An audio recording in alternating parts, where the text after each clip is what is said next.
অন্তর্বর্তীকালীন গভর্নমেন্ট রোহিঙ্গা ইস্যুটাকে খুব সিরিয়াসলি দেখছেন। পাকিস্তানের বিষয়ে আমাদের যে এটা হচ্ছে যে এইরকম চুক্তি আমরা আরও 31টা দেশের সাথে করেছি। এই চুক্তিটা হবে 5 বছরের জন্য।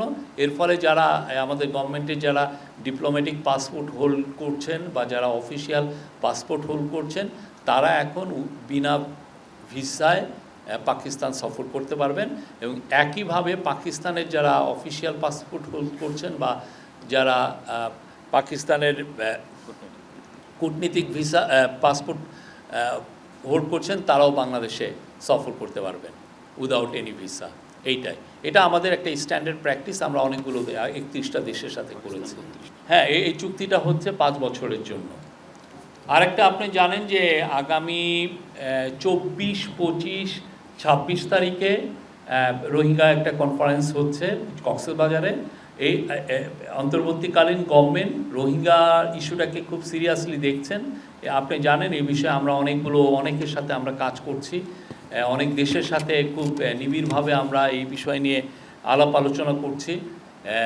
তো সেই আলোকেই রোহিঙ্গা ক্রাইসিসটাকে আবার ইন্টারন্যাশনালি যাতে মেজর ডিসকাশনের বিষয় হয় সেটার জন্য আমরা এইটাকে হাইলাইট করার জন্য তিনটা বড় ইন্টারন্যাশনাল কনফারেন্স করার আমরা প্ল্যান নিয়েছি। তার প্রথমটা হচ্ছে এই 24 তারিখে শুরু হবে আর 3 দিন ব্যাপী। এরপরে 30শে সেপ্টেম্বর হবে সবচেয়ে বড়, সেটা ইউএনএ হবে। সেখানে আমরা আশা করছি 170টার মতো দেশ পার্টিসিপেট করবে। তার পরবর্তীতে আরও একটা কনফারেন্স আমরা আশা করছি দোহা, কাতারে হওয়ার we expect that it will be held in Doha. এই 3টা কনফারেন্স। তো এই রোহিঙ্গা এইটা নিয়ে যেটা হচ্ছে সেটা কক্সবাজারে যেটা হচ্ছে সেটা এখানে মেজর ইস্যু হলো আপনারা জানেন রোহিঙ্গা জনগোষ্ঠীর পক্ষে ইন্টারন্যাশনাল ফোরামে যে বাইরে যে তারা যে হিউম্যানিটেরিয়ান ডিজাস্টার যেটা ফেস করেছে বা জেনোসাইড যেটা ফেস করেছে তাদের কথাটা বা ইন্টারন্যাশনাল ফোরামে আসাটা অনেক ক্ষেত্রেই কষ্টকর।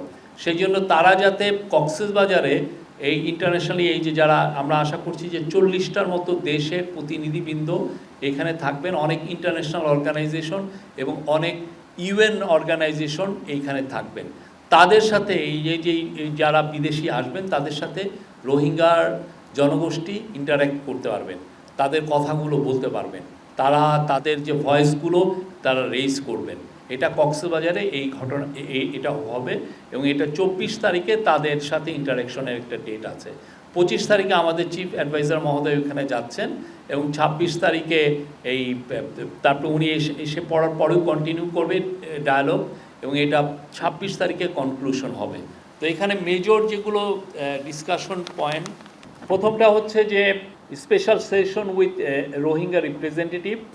সেখানে মেজর ডিসকাশন পয়েন্ট হলো confidence building measure towards A conducive environment for repatriation of Rohingyas to their homeland in Myanmar. তারপরে নাম্বার 2 হচ্ছে আপনারা জানেন যে রোহিঙ্গাদের হিউম্যানিটেরিয়ান অ্যাসিস্ট্যান্সটা অনেক কমে এসছে, তো সেইটাকে আবারকে রিফোকাস করা, humanitarian assistance to the Rohingya people, এইটা একটা নাম্বার 2। নাম্বার 3 সেশন হচ্ছে accountability and justice for atrocities committed against Rohingyas, and number 4 হচ্ছে ways to sustainable time bound actionable roadmap for resolution of a Rohingya crisis। এই 4টা বিষয়ে মোটামুটি অনেকগুলো session হবে, এগুলো নিয়ে আলাপ হবে।